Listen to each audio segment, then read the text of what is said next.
Kamusta sa lahat? Ako si Dr. Miguel Santos at ngayon ay susuriin natin ang paksang 7 pang-araw-araw na pagkain na maaaring unti-unting sumisira sa iyong mga binti. Naglalakad ka sa isang maaraw na hapon. Ninanamnam ang sariwang hangin. Nang biglang sumakit ang iyong mga binti, hindi ito ang uri ng sakit mula sa ehersisyo, kundi isang bagay na mas malalim. Mas hindi komportable, binalewala mo lang ito. Marahil ay masyado ka lang matagal na nakatayo. Ngunit paano kung sabihin ko sa iyo na ang ilan sa mga pagkaing kinakain mo sa loob ng maraming taon ay maaring unti-unting pumuputol sa daluyan ng buhay na kailangan ng iyong mga binti. Mga pagkain na tahimik na nagpapakipot sa iyong mga daluyan ng dugo, sumisira sa iyong mga ugat, at sa pinakamatinding mga kaso ay maaaring humantong sa pagkamatay ng tissue. Ang tawag dito ng mga doktor ay necrosis. Ang necrosis ay hindi lang isang nakakatakot na terminong medikal. Ito ang nangyayari kapag ang mga bahagi ng iyong katawan ay huminto sa pagtanggap ng dugo at oxygen na kailangan nila para mabuhay. Para sa iyong mga binti, maari itong mga hulugan ng matinding sakit, mga impeksyon na hindi gumagaling, at sa pinakamasamang sitwasyon, pagputol. At ang nakakagulat na bahagi, ang daan patungo sa necrosis ay madalas na hindi nagsisimula sa isang pinsala. Nagsisimula ito sa iyong kusina.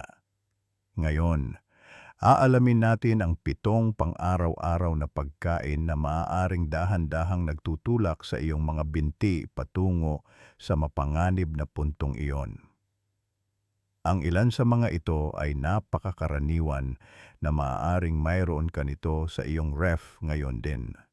At bago mo isipin, naku, hindi mangyayari sa akin iyan, tandaan.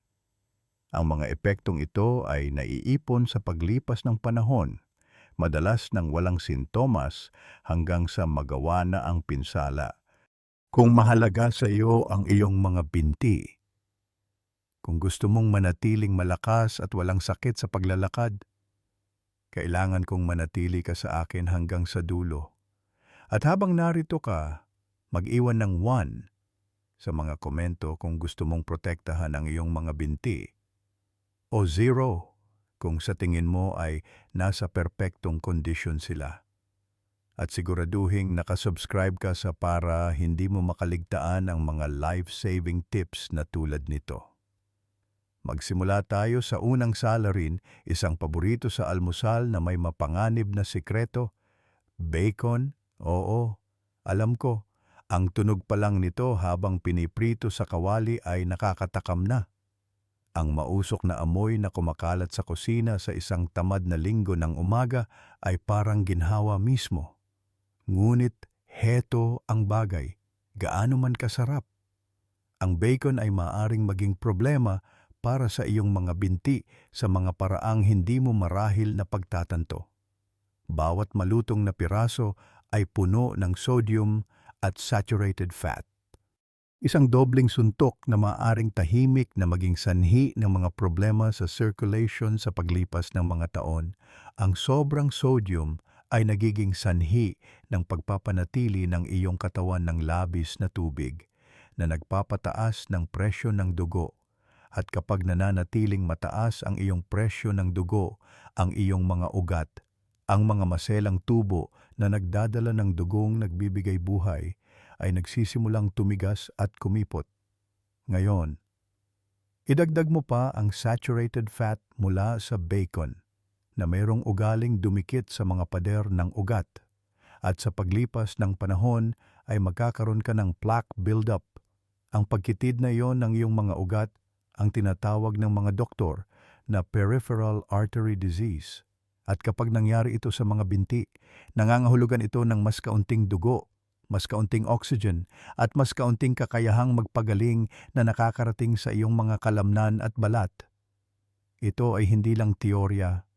Ipinapakita ng pananaliksik na inilathala ng American Heart Association na ang mga taong regular na kumakain ng mga processed meat tulad ng bacon ay may mas mataas na rate ng vascular disease.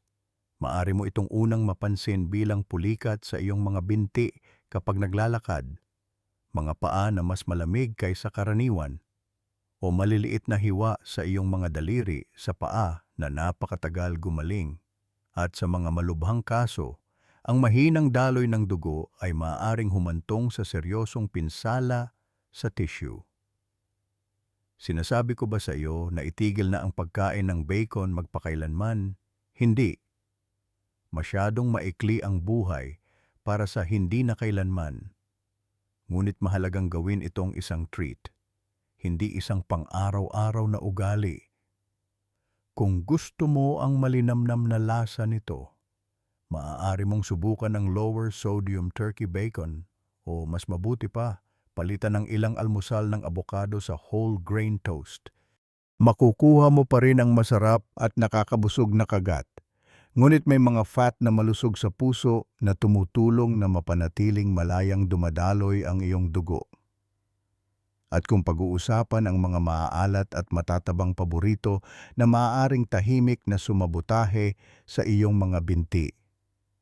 May isa pa na makikita mo sa mga laro ng bola, barbecue at mabilisang tanghalian, at ito ay nakabalot sa tinapay, hotdog. Maaaring mukhang inosente sila, nakasalang sa grill, sumisirit at handa na para sa isang patak ng mustasa para sa marami sa atin. Ang mga hotdog ay nauugnay sa masasayang alaala, mga picnic sa tag-araw, mga laro ng bola, mga party sa likod bahay. Ngunit sa likod ng nostalgia na iyon ay isang halo ng mga sangkap na maaaring tahimik na kumilos laban sa iyong mga daluyan ng dugo, lalo na ang mga nagpapakain sa iyong mga binti. Ang mga hotdog ay processed meat, na nangangahulugang puno sila ng mga preservative tulad ng sodium nitrite. Bagamat nakakatulong ito na magbigay sa mga hotdog ng kanilang pamilyar na kulay at lasa, lumilikha rin sila ng mga compound sa katawan na maaaring makapinsala sa lining ng iyong mga ugat. Ang mga nasirang ugat ay mas malamang na maging matigas at makipot, na nagpapahirap sa malayang pagdaloy ng dugo pababa sa iyong mga binti, bukong-bukong, at daliri sa paa. Idagdag pa ang mataas na nilalaman ng sodium at mayroon kang parehong problema sa pagpapataas ng presyon ng dugo na pinag-usapan natin sa bacon. Mas maraming stress sa iyong circulatory system, mas maraming pagkasira sa paglipas ng panahon. Pagkatapos, nariyan ang taba. Maraming hotdog ang naglalaman ng trans fats, ang uri na hindi lamang nagpapataas ng iyong masamang LDL cholesterol, ngunit nagpapababa rin ng iyong mabuting HDL cholesterol. Ito ay tulad ng pag-alis ng truck ng basura sa iyong kapitbahayan habang dinodoble ang basura. Sa malaot madali, magbabara ang mga bagay. At kapag nagbara ang iyong mga ugat sa mga binti, maaring maging masakit ang paglalakad at ang paggaling mula sa kahit maliliit na pinsala ay maaaring bumagal ng husto. Ang Harvard School of Public Health ay iniugnay ang regular na pagkonsumo ng mga processed meat, kabilang ang mga hotdog, sa mas mataas na panganib ng cardiovascular disease. Hindi lang ito tungkol sa puso. Tandaan, ang iyong mga binti ay umaasa rin sa malusog na daloy ng dugo. Kung tradisyon na sa pamilya ang hotdog, hindi mo kailangang tanggalin ito ng tuluyan. Maghanap ng mga bersyon na walang nitrate o lumipat sa mga grilled chicken sausage na may mas kaunting sodium at mas maraming lean protein. Isabay ito sa isang gilid ng sariwang gulay sa halip na chips, at magpapasalamat sa iyo ang iyong mga binti.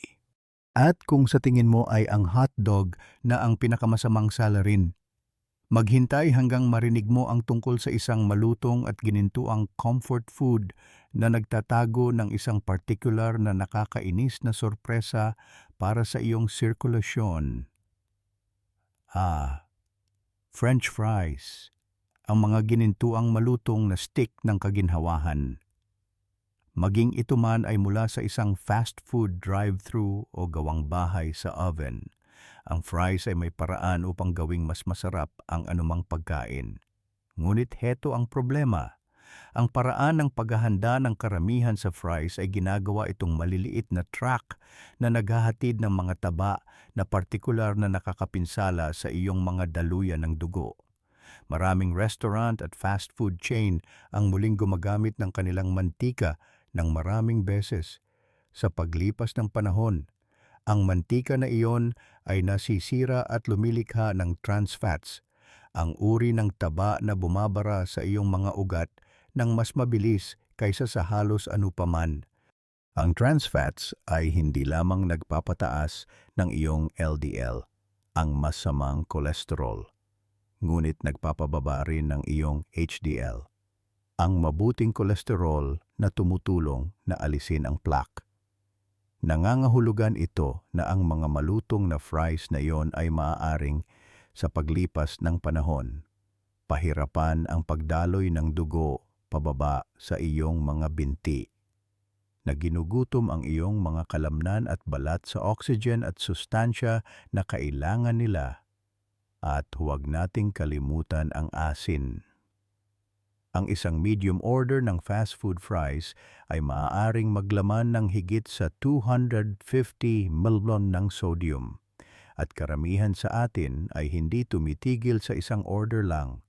Ang sobrang sodium na iyon ay nagpapataas ng presyon ng dugo na, tulad ng napag-usapan natin, ay nagdaragdag ng mas maraming stress sa iyong mga ugat.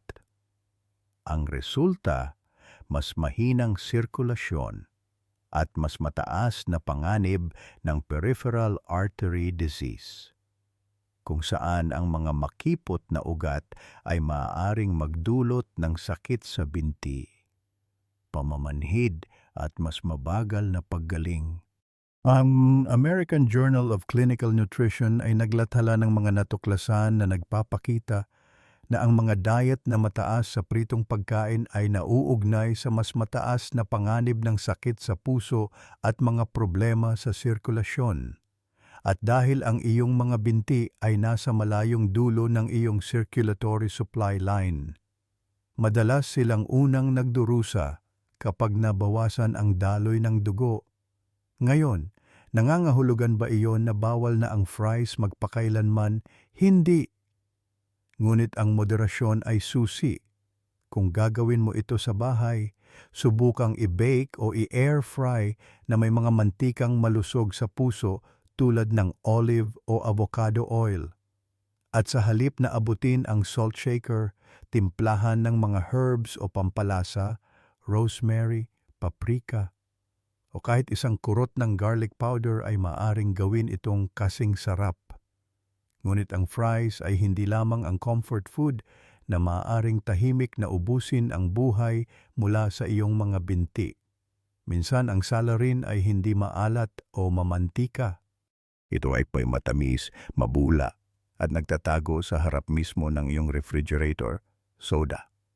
Yung mabula at matamis na pampasigla na marami sa atin ay kinukuha ng hindi nag-iisip. Maging ito man ay isang lata ng cola sa tanghalian, isang malaking tasa mula sa gas station, o isang bote na nakatago sa ref para sa just in case. Ang soda ay may paraan upang makapasok sa ating pang-araw-araw na gawain.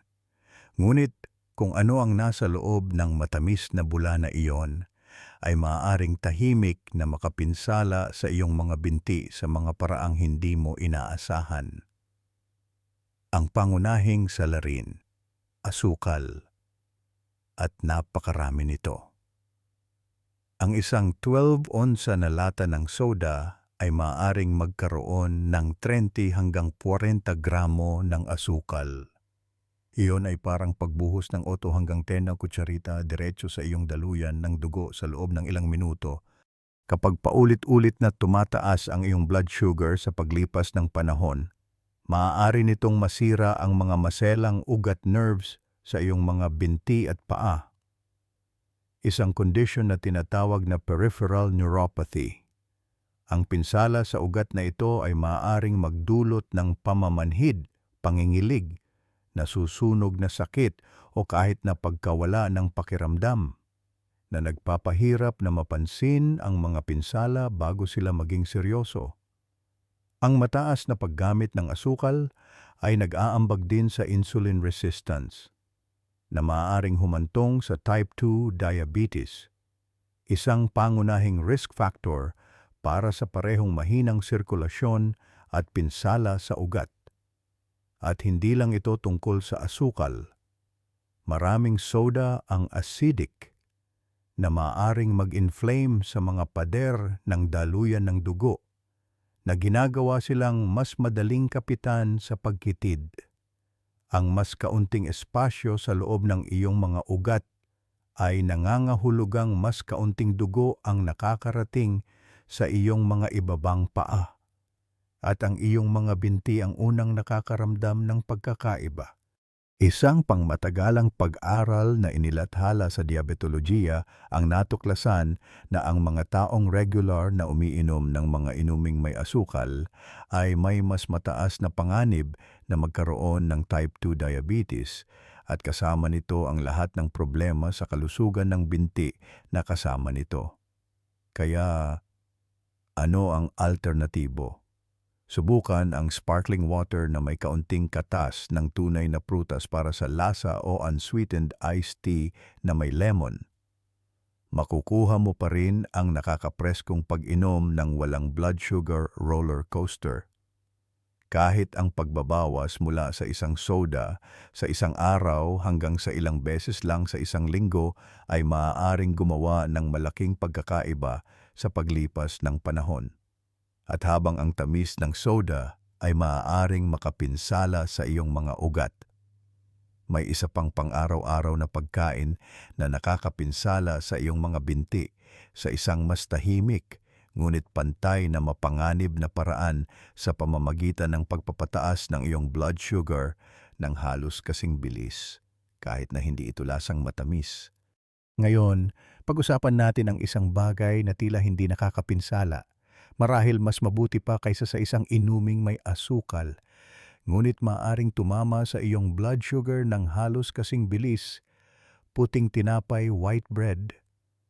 Ito ay malambot, nakakaginhawa, at ito ang basehan para sa lahat mula sa pang-umagang toast hanggang sa isang turkey sandwich. Ngunit ang malambot na texture na iyon ay nagmumula sa refined flour na tinanggalan ng fiber at karamihan sa mga sustansya. Kung walang fiber upang pabagalin ang panunaw, ang iyong katawan ay binabagsak ito sa glucose halos kaagad. Ang biglaang pagtaas ng blood sugar na ito ay hindi lang masama para sa mga taong may diabetes. Mahirap ito para sa lahat.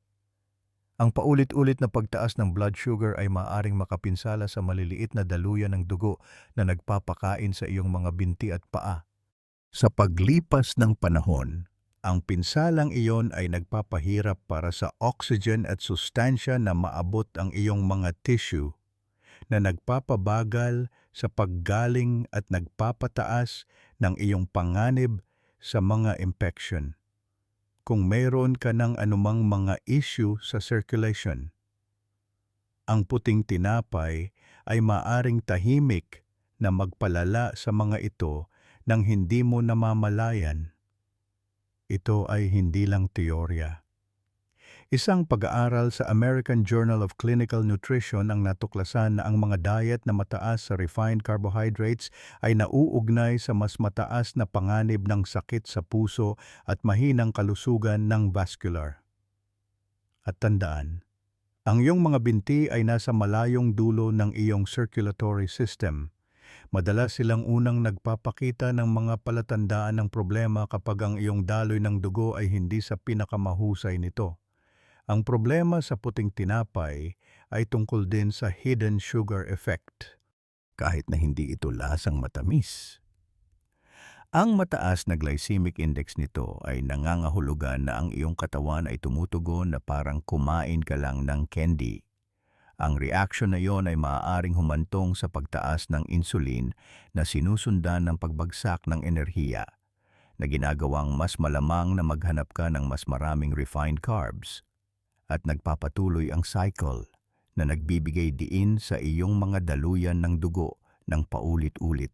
Kaya, ano ang mas mahusay na pagpipilian, palitan ang puting tinapay ng whole grain or sprouted grain bread? Ang mga opsyong ito ay puno ng fiber na nagpapabagal sa pagsipsip ng asukal, nagpapanatili ng iyong enerhiya, at nagpoprotekta sa iyong mga daluyan ng dugo.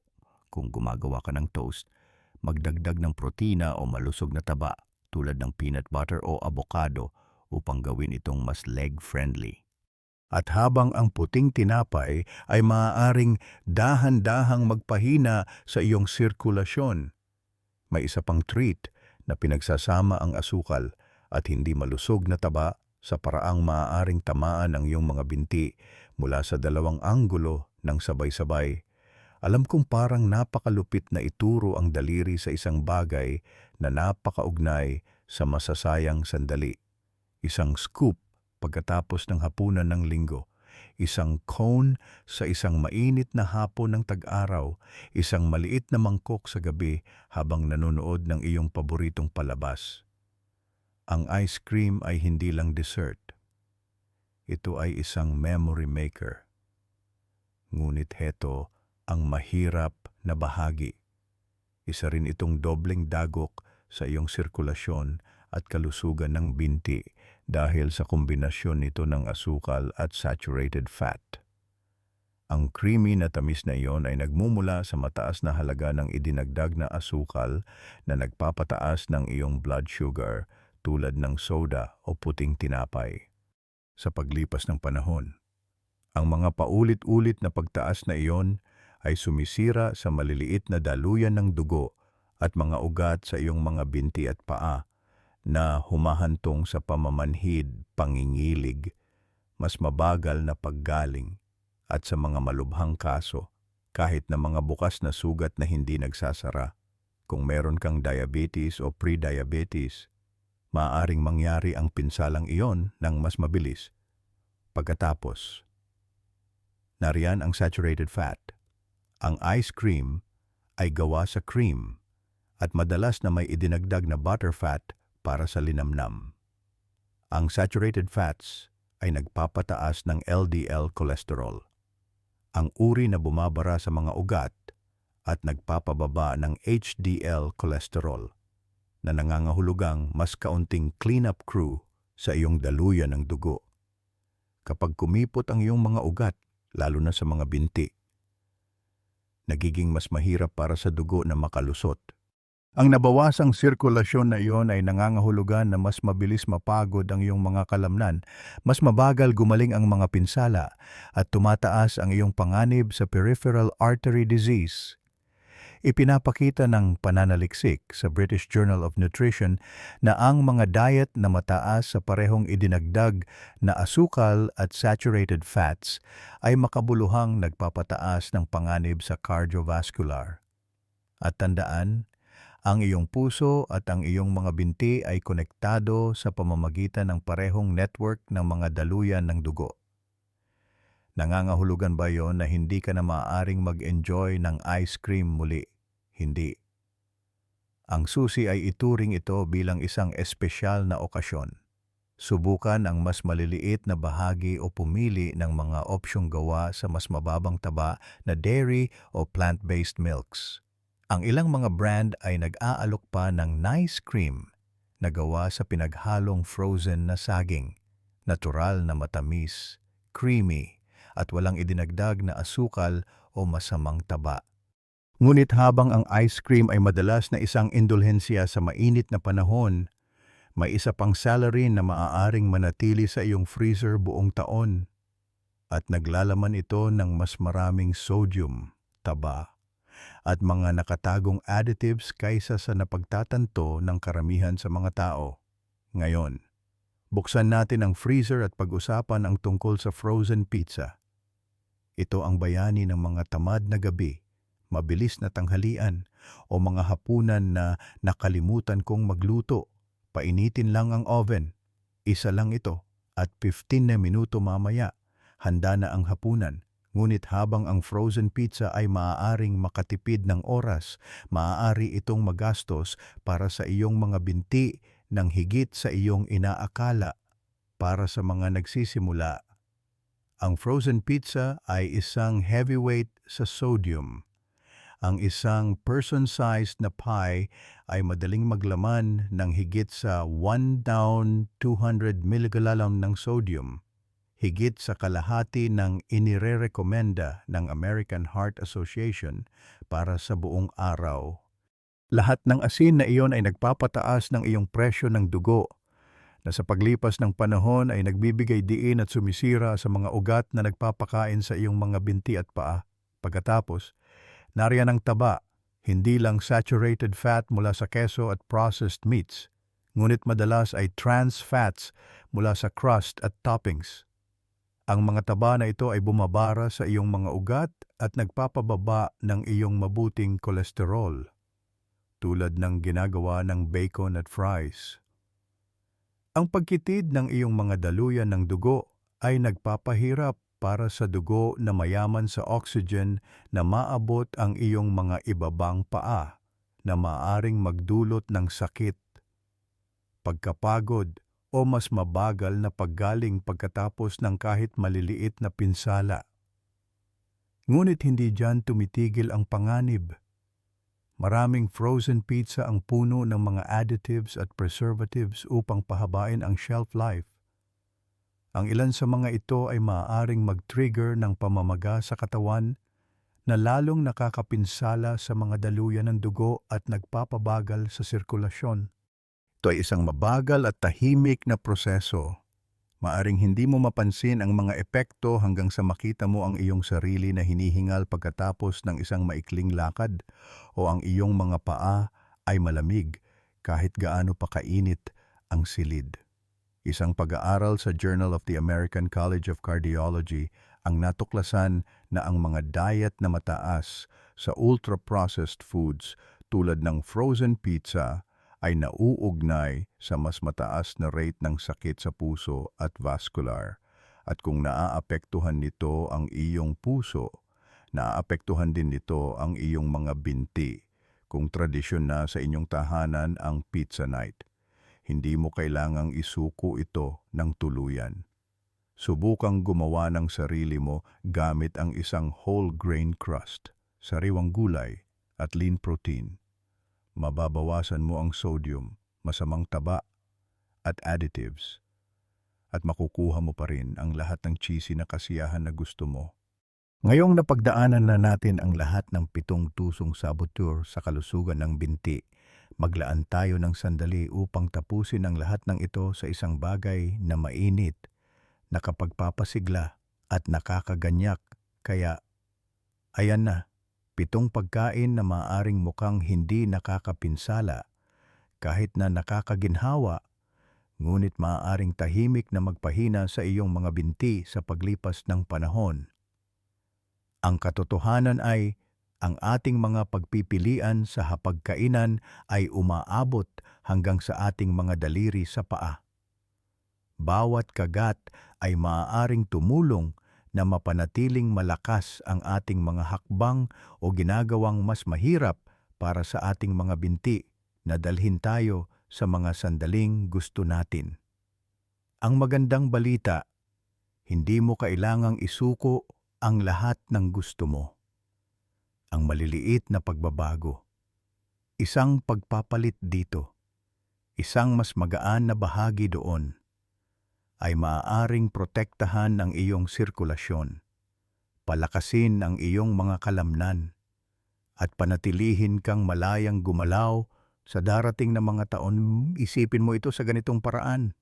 Dinala ka ng iyong mga binti sa mga dekada ng mga paglalakbay sa buhay, mula sa mga unang sayaw hanggang sa mga bakasyon ng pamilya. Karapat-dapat sila sa kaunting pangangalaga bilang kapalit. Kaya marahil sa linggong ito, laktawan ang soda at magbuhos ng isang mataas na baso ng tubig na may lemon. Palitan ang puting tinapay ng isang bagay na whole grain. Ituring ang ice cream bilang isang matamis na bisita, hindi isang permanenteng kasama sa bahay, at higit sa lahat, tandaan na ikaw ang may kontrol. Bawat maalalahaning pagpili ay isang hakbang patungo sa mas maraming umaga na ginugugol sa paglalakad ng walang sakit, mas maraming hapon sa hardin, mas maraming gabi na sumasayaw sa kusina. Maaari ka pa ring dalhin ng iyong mga binti saan mo man gustong pumunta. Kailangan mo lang silang bigyan ng gatong na kailangan nila. Kung nakatulong ito, mag-iwan ng 1 sa mga komento. Ibahagi ito sa isang kaibigan na maaring mangailangan ng isang banayad na tulak. At siguraduhin mag-subscribe sa aking channel